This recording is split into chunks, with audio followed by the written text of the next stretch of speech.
এটা কি কোনো জিন্দিগি হলো ভাইয়া?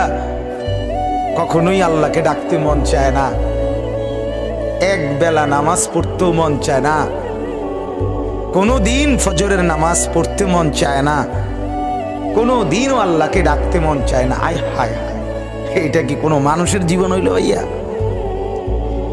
রাস্তার কুত্তার দিকে একবার তাকাইয়া দেখো, তোমার মাঝে আর তার মাঝে কোনো পার্থক্য দেখো?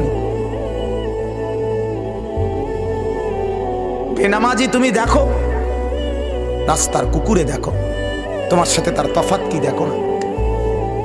বেপর্দা মহিলাকে বলো না যে বোন দেখো রাস্তার কুকুরের সাথে তফাৎ কি? বেহায়া নারীকে বলেন, এক কুকুর দুর্গন্ধ ছড়ায়, বেহায়া নারী তার চাইতে বেশি দুর্গন্ধ ছড়ায়।